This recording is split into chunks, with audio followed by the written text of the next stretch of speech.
Hello everybody and welcome back to my channel. If you're new, then hi, my name is Caitlin. Welcome. And today I am doing a little bit of a different video. I am going to be talking about all the palettes that I have not used so far this year. So we are 6 months into the year, we are halfway through, and there are 9 palettes that I have not touched in my collection. Now 9 isn't that bad considering I have nearly 40 palettes in my collection, but one reason or another, none of these palettes have been touched even once by me, and it's really sad. I hate when my makeup goes neglected. You guys know I love project panning. I love getting use out of everything and trying to use everything and trying to use things up, getting my money's worth. But sadly, I can't do that with every single product. But just before we do jump into the list, if you have not already, definitely like and subscribe because it would mean the world to me. Like I said, I do so many project pans here on my channel. I do bright, fun, colourful makeup looks. I love colour. I love colourful eyeshadow. I love playing around and being creative. So if that's something that you enjoy as well, definitely stick around. Okay, so these are in no specific order. I'm just going to kind of grab them from my little pile. So the first one is the Revolution Jungle Princess palette. This is the Nala palette. This is what it looks like inside. It is very like spring. It is very bright and colourful, and to be honest, I really love this palette. Like I really do. I originally bought this and the next palette as well because I love The Lion King. I am a lion, like, oh, my childhood was The Lion King. I absolutely adore it. So that's the reason why I bought these. But I love these colour stories as well. Like, they're really cute. This purple is absolute garbage.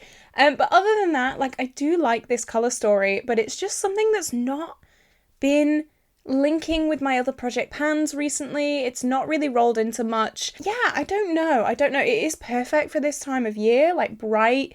This chartreuse is beautiful. Yeah, I should really use this. This video as well is going to help me with things like no pan left behind, and if I choose to like roll in specific shades from palettes into projects, this video is going to show me what palettes kind of need that attention as well. So that's another reason why I love doing this. This chartreuse alone is like so gorgeous. The quality isn't the best, but that shade, beautiful. And then its little sister palette. This is the Circle of Life palette. It's the one with Scar on the front. And this is much more of a like more grungy kind of colour story. Again, the quality isn't the absolute best, but we get what we're given. It's okay, it's okay. It's got Scar on the front, so it's fine. I'm such a Lion King nerd, it's ridiculous. Again, I love this palette. I think it's really cute. I wouldn't pull it out of, you know, my whole collection, and I think that's the thing. I definitely got these 2 palettes for the novelty of it being The Lion King, and yeah, they do kind of go a little bit neglected, but I really want to change that because they are cute. Next is a palette that, again, I love. This is the Huda Beauty Wild Jaguar palette. This is what it looks like inside. So I think the issue with this is that the mattes are very similar to my Pan That palette this year. My Pan That palette is the Modern Renaissance palette, and it does have these like neutrally slightly pinky tones in there. So it does clash a lot with that, and obviously I'm trying to finish that palette or like get as close to finishing it as possible. So I don't really want to be sharing my attention with this. There are a few shades that are very different, like this middle shade takes my breath away every time. This bottom shade is a real dud, so I just don't really look at that. There are definitely things that I want to reach for more in here. It is such a beautiful palette. It clashes a little bit. That's the problem with doing project pans sometimes. Like, sometimes things clash and you just, I don't know, your hands are a bit tied. This one, look at the packaging of this. It is so scraped up, and I don't store it badly. So, yeah. So I should start by saying I actually do not class Sheglam as cruelty-free.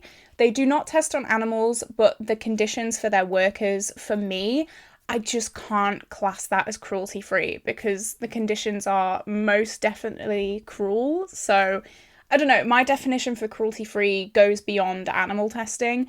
So it's just put a bit of a horrible taste in my mouth about this palette. I have been working on quite a lot of my Sheglam products to try and get them out of my collection, mostly in my 100% cruelty-free project pan. This is also very, very similar to the Subculture palette, I've noticed. Like, I like this palette, I should say.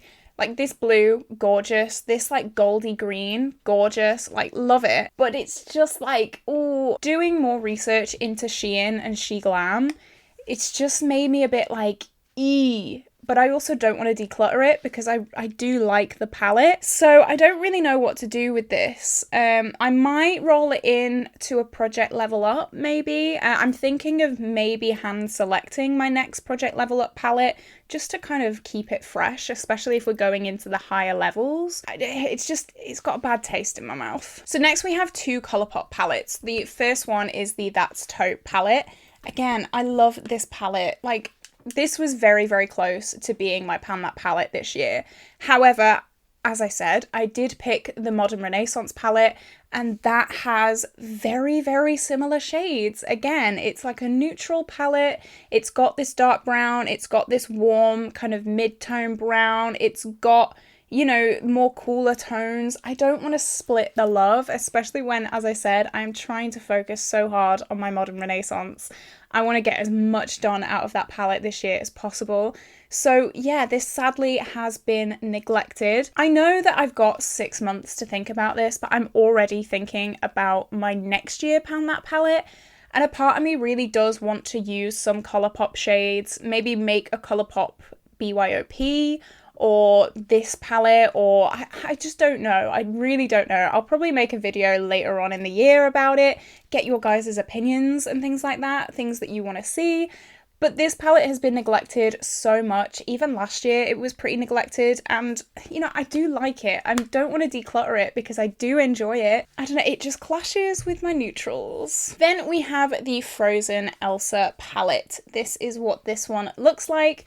Really beautiful colour story, but in practice, it is very pink, and I don't really reach for pinks too often. If they're in like a project or things like that, I will definitely reach for them.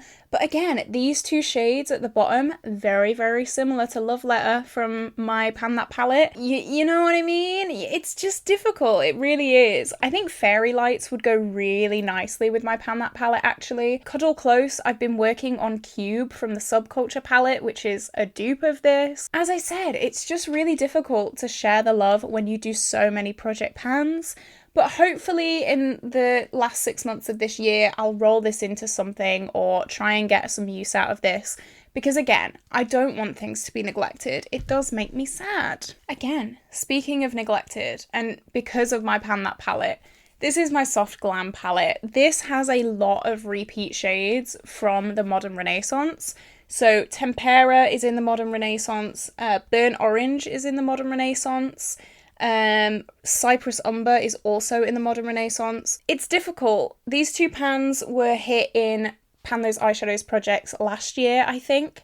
But still, it is very, very difficult to reach for this when it has a very similar vibe to the Modern Renaissance, and that I'm just putting all of my focus and all of my hopes and dreams into that palette as of right now. This is why I think hand choosing a project level up palette would be beneficial for me, because I can choose things that are neglected and give them some love. I think that would be really beneficial to me. I know it's like meant to be randomized and stuff, but let me know what you think about that. Would you rather me roll in something that like I have chosen, or do you like that random aspect of it? I know this video has nothing to do with that project, but I just thought I'd throw that in there. Yeah, I really do enjoy this palette, and I am sad that it is neglected because it is beautiful. It's such a perfect palette, like everyday kind of palette. But again, the Modern Renaissance has just stolen the limelight. This one breaks my heart. This next one, like, really does actually break my heart, because this is one of my favourite palettes. This is the Beauty Bay Wilderness palette. And if I do randomise a new Project Level Up palette, this will probably be one of them coming up very soon, because every look I do with this, I love. I really do, and I've not reached for it once this year. My profile picture on YouTube was made with this teal row here. They are the most vibrant, bright, beautiful shades ever. I know this is kind of like an older palette now. It actually makes me sick to say that because like I remember when this was so new and it feels like 2 minutes ago, but I remember like the hype I had with this, and I have used it. You can see it has been used. There are no pans in it though. I just really want it to be super, super loved. I want it to look beaten and bruised. I really do. Yeah, this one does hurt my heart quite a bit. Not gonna lie. Not going to lie. And finally, I have used this. I have used this. Oh my god, this is the Bellapierre All Stars palette. I did a video recently where I randomized my whole eyeshadow collection and did an eye look using the completely random shades. I'll link it up in the cards if you're interested. But this shade was one of them. This fourth shade was actually in that video. So you know what? We have an imposter. This has been used. I know it has only been used once, so like technically...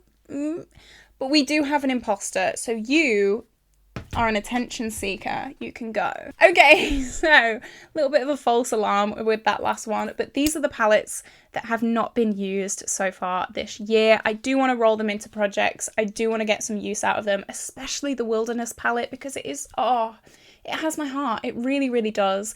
Especially going into like autumn, maybe when it starts cooling down, 100% definitely would love to play with that. But yeah, let me know, what are some of your most neglected palettes? I would love to know because I am so nosy.